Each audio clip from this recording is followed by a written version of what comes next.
September 1944. A lone P-51 Mustang circles a burning B-17 falling through German airspace. 6 parachutes bloom white against gray clouds. Below them, enemy forest. Above them, one American fighter with empty guns and dying fuel. Command screams in his headset to abort. His fuel gauge reads 15 minutes. Most pilots would climb, turn for home, save themselves. Lieutenant Michael Donovan descends. What happens in the next 4 hours will redefine what one pilot can do when doctrine says run and conscience says stay. The morning started at Debden Airfield in Essex. 400 hours. Cold that made your breath smoke even inside the Quonset hut.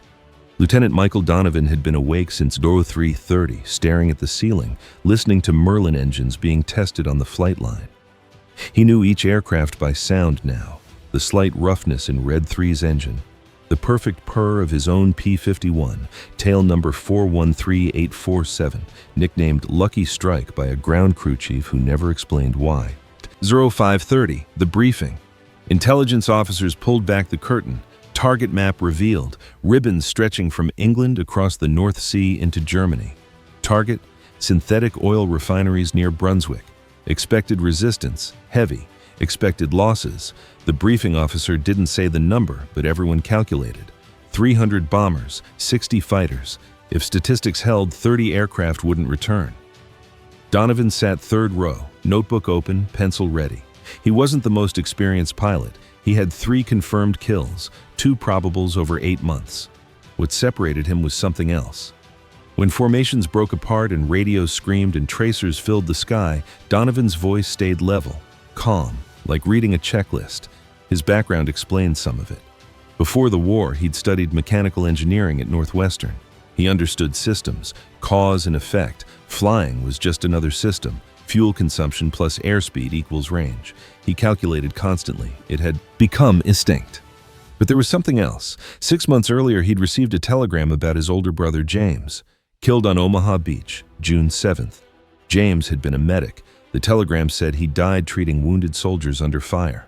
Donovan had read it 20 times, studying each word. Under fire. His brother had stayed when others would have taken cover. Donovan thought about that every time he climbed into his cockpit. Takeoff was routine. 32 P-51s lifting in pairs, gear retracting, forming over the English coast. Below, patchwork fields gave way to gray North Sea chop. Ahead, beyond the horizon, the continent waited. Donovan held position as Blue 4. His wingman, Bobby Garrett from Texas, kept tight formation off his right wing. The bomber stream appeared at 0745, a vast aerial armada. B-17 flying fortresses stacked in combat boxes, 18 bombers per box, each carrying 10 men and 6,000 pounds of ordnance. They looked invincible from distance, Donovan knew better. He'd seen them come apart, engines catching fire, wings folding, fuselages breaking. The B-17 was tough, not invincible. Fighters took escort positions, top cover high and wide, close escort tucked near formations. Sweepers like Donovan's element ranged ahead, hunting German interceptors before they could reach the bombers. First hour over enemy territory was quiet, too quiet. Donovan scanned constantly, empty blue above, broken clouds below. Fuel gauge showed 3/4, oxygen good, guns charged, 6.50 caliber Brownings loaded and ready. He flexed his fingers on the stick, keeping blood flowing, staying alert. The Germans came at 0920, from above and behind, diving from the sun exactly as predicted. Focke-Wulf 190s, 12 of them, angling for the rear bomber elements. Donovan's flight leader called it. Bandits, 6 o'clock high, 12 plus, engaging. Formation broke. Donovan rolled right and pulled, climbing toward the threat. His wingman stayed with him. Sky filled with aircraft, contrails, gunfire, radio chatter overlapping into chaos. Donovan picked a target, FW-190, lining up on a straggling B-17. He dove, building speed, trimming for intercept. The Focke-Wulf grew in his gun sight. He waited, fired. 2-second burst. The FW-190 rolled hard, dove away trailing smoke. Probable kill, no time to confirm. Engagement lasted 4 minutes. When it ended, the German formation had broken off. 2 B-17s damaged but flying. 1 P-51 missing. Red 2, kid from Pennsylvania, gone. Donovan reformed and climbed back to escort altitude. Fuel gauge showed half remaining. Ammunition counters showed 60%. Standard. Mission would continue. Bombers reached target at 10:35. Flak began immediately. Black bursts blooming in patterns, filling sky with shrapnel. Bombers flew straight through it. Had to. Bomb runs required steady flight. Donovan watched from above. He hated this part. The helplessness. Fighters could do nothing about flak, except stay above it and watch. Watch bombers shudder as shells burst close. Watch engines catch fire. Watch aircraft stagger and fall. One B-17 took a direct hit. Tail section disappeared. Aircraft nosed over, began spinning. Donovan counted parachutes. 1, 2, 3, 4, 5, 6, 7. No more. 3 men hadn't gotten out. Another B-17 box took hits in number 3 engine. Fire. Pilot feathered the prop, shut down the engine. Fire didn't stop. Spread to wing route. Aircraft dropped from formation. This was the moment every fighter pilot dreaded. Crippled bomber falling behind, alone, vulnerable. German fighters would see it and come. Doctrine was clear. 1 P-51. Stay with the cripple as long as fuel allowed. Provide what protection it could, then return to main formation. Donovan's flight leader made the call. Blue 4, you're on the cripple. Stay as long as you can. Blue 4, Roger. He looked at his wingman. Garrett's voice crackled. I'm with you, boss. Donovan shook his head. Negative. One's enough. Rejoin the flight. But that's an order, Bobby. Go. Garrett hesitated. Then his P-51 banked away, climbing back. Donovan was alone.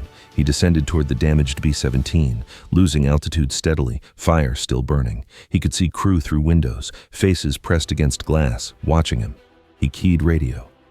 Fortress, this is Mustang Blue 4. I'm your escort. What's your status? Reply came immediately. Pilot's voice steady, tension underneath. Blue 4, Crimson Leader. Fire in number 3, can't extinguish. Wings compromised. Losing altitude. Don't think we can make it back. Donovan checked fuel. 15 minutes combat maneuvering remaining. Maybe 20 stretched. Not enough to escort them to friendly territory, but enough for something else. Crimson Leader, understood. I'll stay as long as I can. 10 souls aboard? Affirmative, 10. Copy. Keep her steady. Watching for bandits. He waited. B-17 continued slow. Descent. Smoke trailing. Fire burning. Donovan flew, weaving pattern above, scanning constantly. Minutes passed. Bomber stream had moved on, already miles away. Sky empty except one dying B-17 and one Mustang. Then he saw them. 4 dark shapes, low horizon, coming fast. German fighters. They'd seen the smoke. Crimson Leader, bandits inbound 4 o'clock low, engaging. He didn't wait for reply. Rolled and dove toward incoming fighters. Germans saw him, split. 2 left, 2 right. Standard tactics. Divide escort's attention. Donovan went after left pair. Closed fast, fired burst at leader. German broke hard, evading. No hit. Donovan reversed toward other pair, already climbing toward B-17. He fired again. Long range. Desperation shot. One German peeled off, other pressed attack. Donovan pushed throttle to firewall. Mustang screamed toward German. Fired. Fired again. Tracers walked across Focke-Wulf's fuselage. Pieces flew. German rolled away, trailing smoke, but 3 were still there. Ammunition counters dropping fast. Maybe 10 seconds firing time left. One German made run on B-17. Donovan turned inside, fired last burst. German broke off. Guns went silent. Click, click, empty. Crimson Leader, I'm Winchester. No ammunition, but I'm still here. B-17 pilot's voice came back. Understood, Blue 4. You should go. No point staying without ammunition. Donovan looked at fuel gauge. 10 minutes remaining, maybe 12. Not enough to reach England. Enough for emergency strip near Brussels if he left now. He should leave. Doctrine said leave. Logic said leave. He couldn't defend without ammunition. Couldn't change the outcome. All he could do by staying was die with them. He thought about his brother, under fire. Negative, Crimson Leader. I'm staying. Long pause. Then B-17 pilot spoke again. Voice different now. Quieter. Thank you, Blue 4. Donovan didn't respond. Stayed in position, unarmed, watching German fighters circle. They knew he was out of ammunition. Could see it in his maneuvering. No aggressive turns, no firing, just presence. But they didn't press attack, circled, watching, waiting. Donovan understood. They were calculating. One unarmed American fighter was no threat, but what if it was a trap? What if other fighters were nearby waiting to pounce? Uncertainty kept them cautious. Minutes passed. B-17 continued descending. Fire spread along wing. Structural failure imminent. Wing beginning to buckle. B-17 pilot's voice crackled. Blue 4 were abandoning aircraft. Wings about to go. Bailing out. Donovan's blood went cold. Say again? Bailing out. Can't hold her. Crew moving to jump positions. Donovan looked down. German countryside. Villages. Roads. Enemy territory. If crew bailed here, they'd land in enemy hands. Capture at best. What's your altitude? 4,000 feet. Descending through 3,800. Too low for bailout over friendly territory, but high enough here. High enough for chutes to open. High enough to survive the jump, even if not what came of sight. Donovan made a decision. Hold your crew 10 seconds, checking something. He scanned terrain below. Forest, large section of dense woods. If crew bailed over forest, they'd have cover. Could evade. Maybe, probably not, but maybe. Fuel gauge. 8 minutes. Crimson leader, forest at your 11 o'clock, 2 miles. If you can hold her, bail out over trees. Give your crew cover. Roger, Blue 4, we'll try. B-17 shuddered. Wing bending visibly. Pilot fighting controls, keeping aircraft level through force of will. 1 mile to forest, 30 seconds. Wing buckled further. Metal shrieked. 20 seconds. Aircraft yawed hard right. Pilot corrected. 10 seconds. Over forest. You're over trees. Go. Go now. Crew bailing out. Donovan watched belly hatch open. Figures tumbled out. Parachutes blossomed. 1, 2, 3, 4, 5, 6, 7, 8, 9, 10. All 10 clear. B-17, relieved of weight, rolled inverted and dove. Hit forest. Exploded. Black smoke. Orange flame. Donovan circled above parachutes. German fighters circled too, watching. They didn't fire on parachutes. Chivalry existed sometimes. American airmen landed in trees, some moving, gathering chutes, disappearing into forest. Others hung in trees, injured or stunned. Donovan checked fuel. 6 minutes. Not enough to reach friendly territory. Not enough for emergency strip. Enough for one thing. He could still help them. 6 minutes of fuel. 10 men on the ground. 3 German fighters circling like vultures. Donovan calculated the variables. He couldn't fight. Couldn't escort them out. Couldn't land and extract them. But he could do something else. Something the doctrine manual never mentioned because no one had been crazy enough to try it. He could buy them time. German ground forces would be moving toward the crash site already. They'd seen the B-17 go down. They'd seen the parachutes. Wehrmacht patrols, maybe SS, would be converging on the forest. The American airmen had minutes, not hours, before they were surrounded.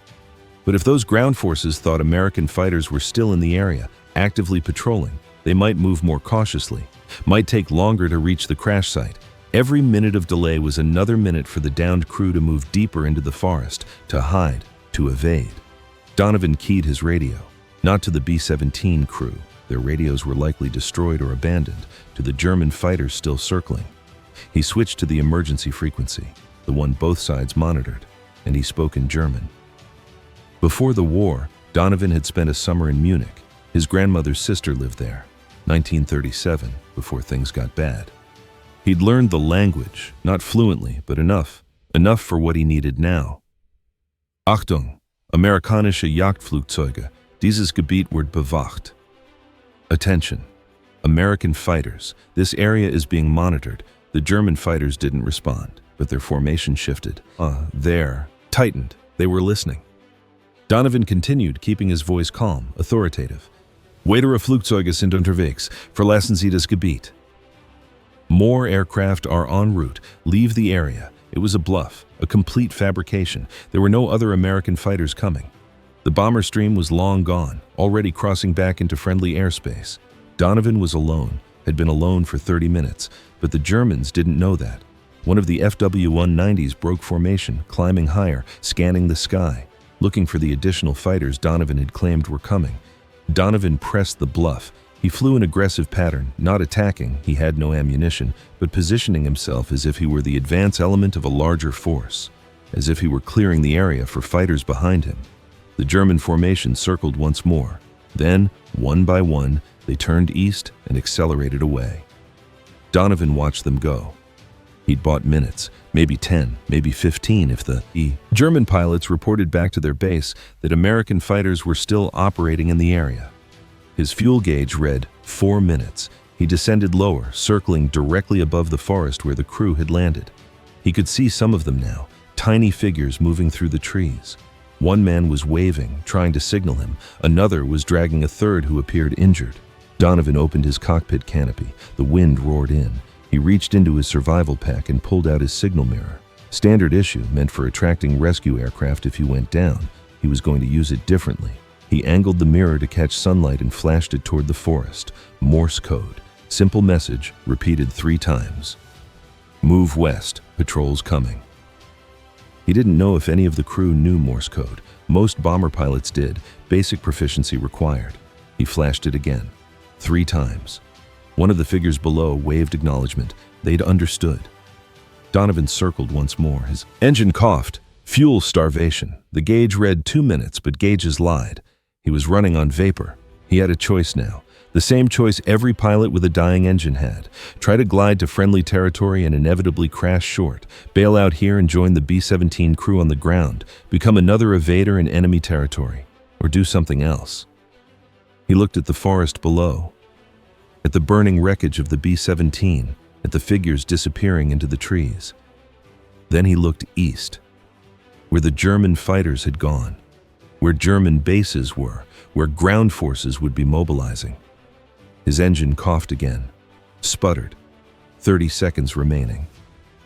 Maybe. Donovan made his decision. He pushed his throttle forward, coaxing every last ounce of thrust from his dying Merlin engine, and turned east. Not toward safety, toward the enemy. If German ground patrols were converging on the crash site, they'd be coming from the east, from the nearest town, from the nearest Wehrmacht garrison. Donovan couldn't stop them. But he could slow them down. He dropped to 500 feet, treetop level. His engine was running rough now, misfiring, black smoke trailing, but it was still running. He saw them 2 miles east of the forest. A convoy, 3 trucks on a dirt road moving fast toward the crash site. Probably 30 soldiers total, maybe more.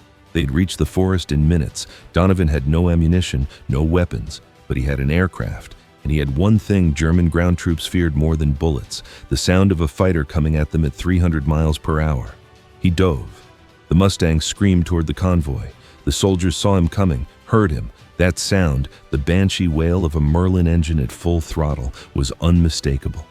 The trucks skidded to a halt. Soldiers bailed out, diving for ditches, scrambling for cover. Some raised rifles, most just ran.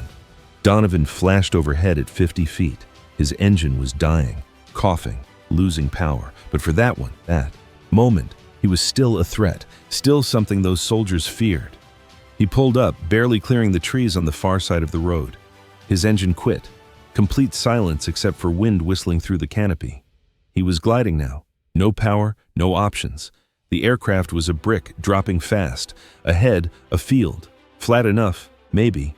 Donovan aimed for it. Trimmed for best glide speed. Gear up, no time to extend it, no hydraulic pressure anyway. This would be a belly landing. The field rushed up.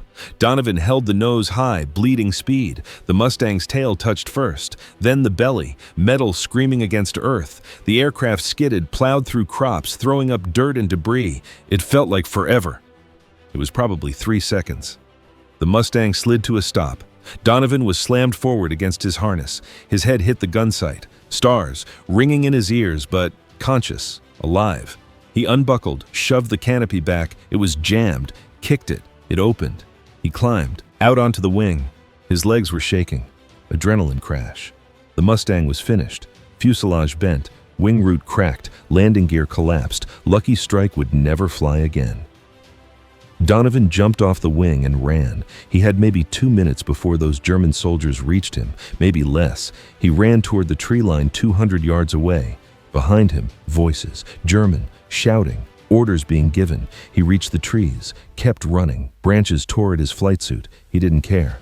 He needed distance, needed cover, gunfire. Behind him, rifles, not aimed, just firing in his direction, suppressive fire. Donovan dove behind a fallen log, caught his breath, assessed. He had his survival kit, compass, map, water purification tablets, emergency rations, sidearm, 45 caliber pistol, 1 magazine, 7 rounds, knife. That was it. He was in enemy territory, miles from friendly lines, no radio. It had been in the aircraft, no backup, no extraction plan, but he'd done what he came to do. The German patrol that had been rushing toward the B-17 crew was now dealing with a crashed American fighter pilot 2 miles away. They'd have to split their forces. Some would stay to search for him. Others would continue to the original crash site. The B-17 crew had their extra time, maybe an hour, maybe more. Donovan checked his compass. West was friendly territory, 50 miles, maybe 60. Through occupied France, through German patrols, through country he didn't know. The odds of making it were slim, but they weren't zero. He thought about his brother again, James, who stayed under fire because someone had to, who chose to help even when it cost everything. Donovan started moving west, through the forest, away from the voices behind him, towards something that might be home if he could stay alive long enough to reach it. Behind him, the German soldiers were spreading out, searching. They'd find his aircraft, they'd search the area, they'd hunt him, but for now, in this moment, he was free. And 10 men in another forest had a chance, a slim chance, but a chance. Donovan kept moving, one step, then another. The afternoon sun filtered through the trees. Birds sang, oblivious to the war happening below their branches. He'd flown his last mission, lost his aircraft, become an evader in enemy territory. But he'd stayed. When doctrine said leave, when logic said flee, when every instinct screamed to save himself, he'd stayed. And that, he thought, was what his brother would have done. 3 hours later, as the sun dropped toward the horizon, Donovan heard something that made him freeze. Not German voices, not patrol dogs, American voices, distant, maybe a quarter-mile north. He altered course, moving carefully, silently. He found them in a ravine. 7 of them, 7 of the B-17 crew, huddled together. 2 were wounded. The others looked exhausted, terrified. Donovan stepped into their line of sight slowly, hands visible. One of the airmen, the pilot captain, Frank Morrison, his name tag said, raised a pistol, then recognized the American flight suit. Blue 4? Donovan nodded. Morrison lowered the pistol. His voice broke. "You crazy son of a bitch. You crashed your plane for us." Donovan shook his head. "I ran out of fuel. Had to put her down somewhere." Morrison didn't buy it. Neither did the others. They'd seen him fly east, away from safety, toward the patrols. One of the crew, a waist gunner with a bandaged leg, spoke up. "You bought us time. That patrol would have been on us in minutes." Donovan changed the subject. "You said 7. There were 10 of you." Morrison's expression darkened. Tail gunner didn't make it. Chute didn't open. Navigator and radio man were captured 10 minutes after landing. We heard the Germans take them. 7 left, 2 wounded. Night coming, 50 miles from friendly lines. Donovan pulled out his map, studied it in the fading light. "There's a resistance network operating in this area, according to briefings. If we can make contact, they can get us out." "If," Morrison said. "If," Donovan agreed. One of the wounded men coughed, blood on his lips, internal injuries from the bailout. He needed a doctor. They all knew he wouldn't get one in time. Morrison looked at Donovan. "Why'd you stay? When you ran out of ammunition, you could have left." Donovan thought about the question, about his brother, about duty and doctrine and the space between them. "Someone had to," he said finally. Morrison nodded slowly, like that answer explained everything. Maybe it did. "Okay," Morrison said. "You got us this far. What's the plan?" Donovan looked at the 7 faces watching him, waiting for him to lead. He was a fighter pilot, single seat, alone. He'd never led anyone but himself, but now he had 7 lives depending on him. "We move west," he said. "At night, stay off roads, avoid villages, find the resistance or die trying." "That's not much of a plan," one of the crew said. "It's the only plan we've got," Donovan replied. They moved out as darkness fell. 7 exhausted bomber crew. 1 fighter pilot who'd run out of fuel and luck, but somehow was still moving. Behind them, German patrols searched. Ahead, 50 miles of enemy territory. But they were together, and they were moving. And sometimes, that's all you can ask for. Part 3 of 3.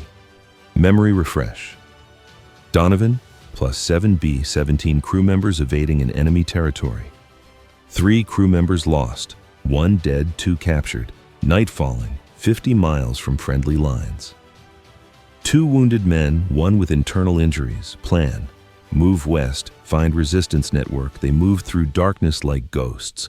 8 men who shouldn't be alive, crossing terrain they couldn't see, hunted by an enemy they couldn't fight. Donovan led. Not because he wanted to, because the others needed someone to follow, someone who'd already proven he wouldn't leave them behind. They walked in single file. Donovan first, then Morrison, then the others, with the 2 wounded in the middle where they could be supported. No talking, hand signals only. Every snap of a twig sounded like gunfire in the silence. 2 hours in, the wounded waist gunner collapsed. They were crossing a field when he went down. Just dropped. No warning. One moment walking, the next moment on the ground. Morrison knelt beside him, checked his pulse, looked up at Donovan and shook his head. Internal bleeding. The injuries from the bailout had caught up with him. He'd probably been dying for hours, just hadn't stopped moving long enough to let it finish him. "We need to bury him," one of the crew whispered.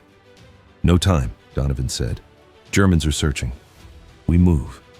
We can't just leave him." Donovan looked at the dead airman, kid from somewhere, someone's son, someone's brother, 20 years old, maybe 22. "We don't have a choice," Donovan said. "If we stay here, we all die. He'd understand that." They took his dog tags, left his body in the field, kept moving. 7 now, the guilt of it pressed on Donovan with every step. They'd left a man behind. It was necessary. It was logical. It was the only choice. It still felt like betrayal.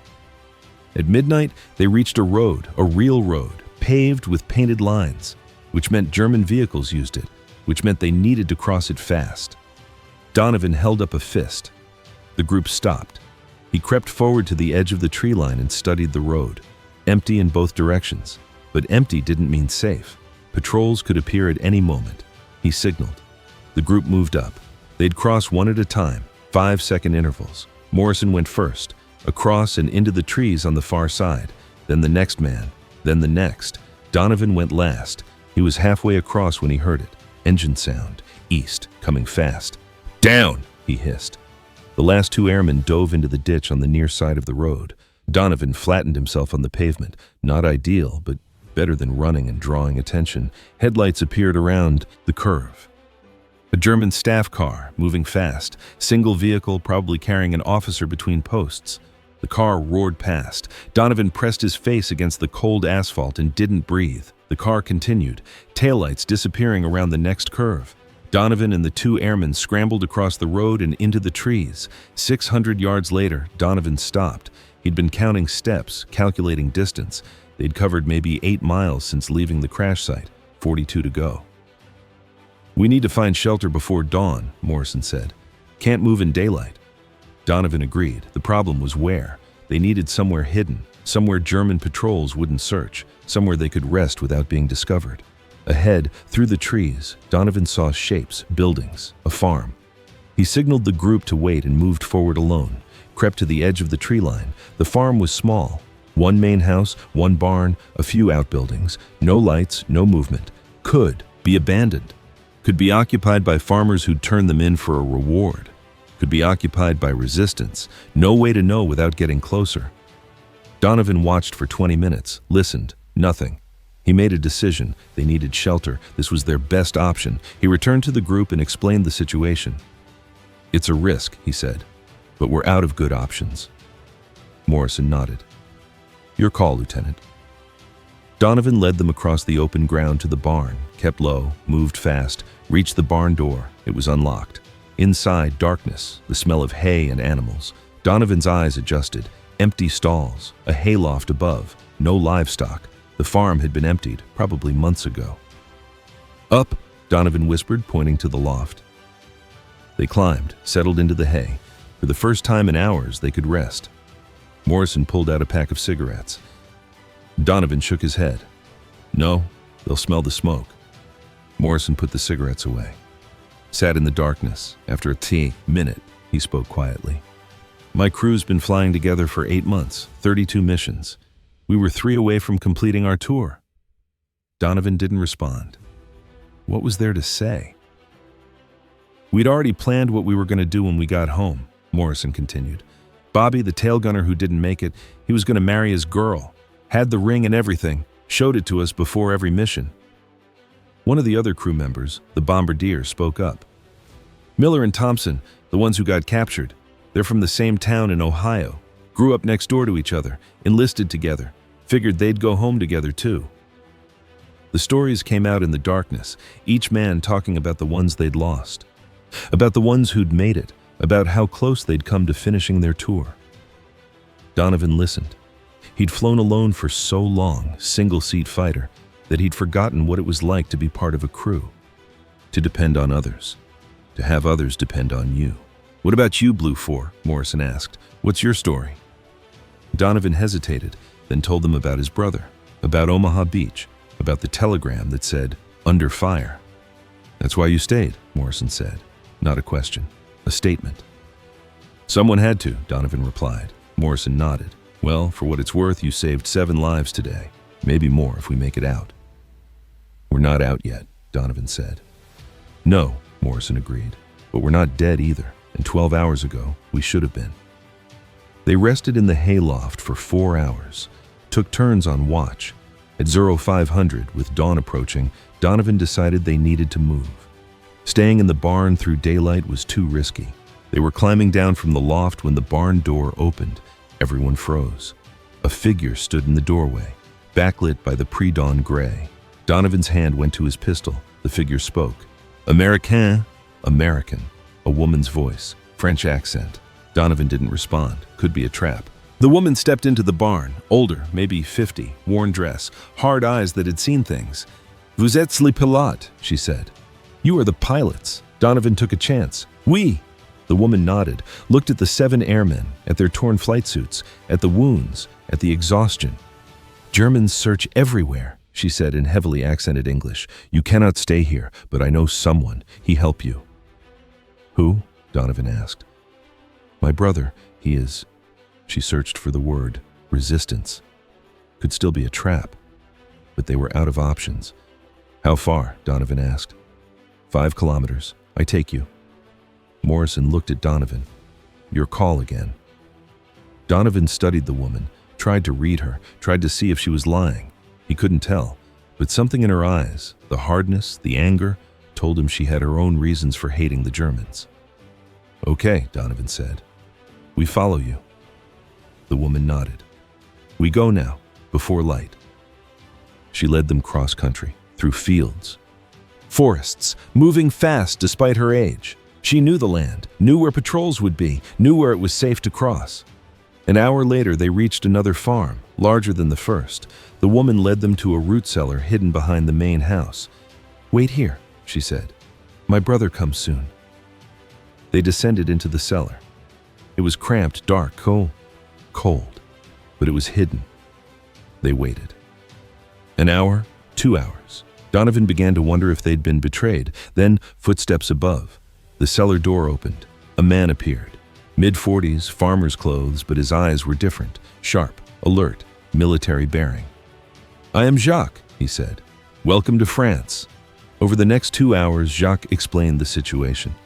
The Germans were conducting a massive search operation for downed airmen, roadblocks everywhere, patrols in every village. They'd increased security because of recent resistance activity. Getting the Americans out would be difficult, but not impossible. We have network, Jacques said. We move you house to house, west to Spain. From Spain, you go home. How long? Morrison asked. Weeks, maybe months, depends on Germans. They stayed in the cellar for 3 days. Jacques brought food. His sister brought water. They slept on the dirt floor and waited. On the 4th day, Jacques came with news. We move you tonight. First stop, 20 kilometers west. You go with farmers. They hide you in wagon, under potatoes. It wasn't glamorous. It wasn't fast. But it was a chance. That night, they made the journey. Crammed under burlap sacks and potatoes, barely able to breathe, stopping at every German checkpoint while soldiers inspected the wagon. Each time, Donovan gripped his pistol and prepared to fight. Each time, the Germans waved the wagon through. They reached the next safe house, then the next, and the next. Weeks became a month became 6 weeks. They moved west across France. through occupied territory, through checkpoints and patrols, through bombers. Network of resistance fighters who risked everything to move downed airmen back to friendly lines. 3 of the B-17 crew made it all the way to Spain, then Gibraltar, then back to England. They returned to duty, finished their tours, went home. 2 were captured during the journey, spent the rest of the war in POW camps, survived. Morrison and Donovan made it together, all the way to the Spanish border. On a cold November night, they crossed the Pyrenees on foot, reached neutral territory. From there, British intelligence evacuated them. They returned to England in December, 4 months after Donovan had crashed his Mustang in a French field. Donovan was debriefed. Intelligence officers wanted every detail about the German patrols, about the resistance network, about how he'd survived. He told them everything, except the part about why he'd stayed. That part he kept to himself. He was awarded the Silver Star for actions above and beyond, for protecting a downed bomber crew despite being out of ammunition and fuel, for sacrificing his aircraft and his safety. At the ceremony, Morrison was there. The 3 B-17 crew members who'd made it back were there. They didn't applaud when the medal was pinned on. They saluted. Donovan returned to flight duty in January 1945. New aircraft, same squadron. He flew until the war ended in May. He survived. 57 combat missions total, 6 confirmed kills, 1 Silver Star, 1 crazy decision that saved 7 lives and cost him everything but his life. After the war, Donovan went home to Chicago, finished his engineering degree, got a job, married, had children, lived quietly. He rarely spoke about the war. When asked about the Silver Star, he said he'd done what anyone would do. When pressed, he said he'd been lucky. But Morrison, who stayed in touch for decades, knew better. In a letter written in 1967, Morrison wrote, "You weren't lucky. You were stubborn. You refused to leave us behind when every rule said you should. That wasn't luck. That was character." Donovan kept that letter in his desk drawer until he died in 1993. His children found it after the funeral, found his medals, found his flight logs, found a photograph of 7 men standing in front of a B-17, grinning at the camera. On the back, someone had written, "We made it because one man stayed." The story of what Donovan did that day in September 1944 was eventually declassified. It's taught now at staff colleges, used as a case study in leadership under pressure, in impossible decisions, in choosing conscience over doctrine. But the real lesson isn't in the tactics or the strategy. It's simpler than that. Sometimes the right thing to do is stay. When every instinct says leave, when every rule says flee, when logic and doctrine and common sense all scream that you can't make a difference, you stay anyway, because someone has to, because 7 lives matter more than 1, because the measure of a person isn't what they do when it's easy. It's what they do when it costs everything and helps anyway. Donovan never called himself a hero. He said he'd just been a pilot who ran out of fuel. But the 7 men who made it home knew better. And if you've ever wondered what courage really looks like, not the kind in movies, but the real kind, the quiet kind, it looks like a fighter pilot circling a burning forest on empty tanks, unarmed and alone, refusing to leave until he was sure they had a chance. That's the story. That's the lesson. That's what one man can do when doctrine says impossible and conscience says try anyway. Donovan proved it. On a gray September afternoon over a forest in France, with 6 minutes of fuel and an unarmed fighter and a decision that should have killed him, but saved 7 others instead. And that, in the end, is what matters. Not the medals, or the mission reports, or the tactical analyses. Just 7 men who went home, because one stayed.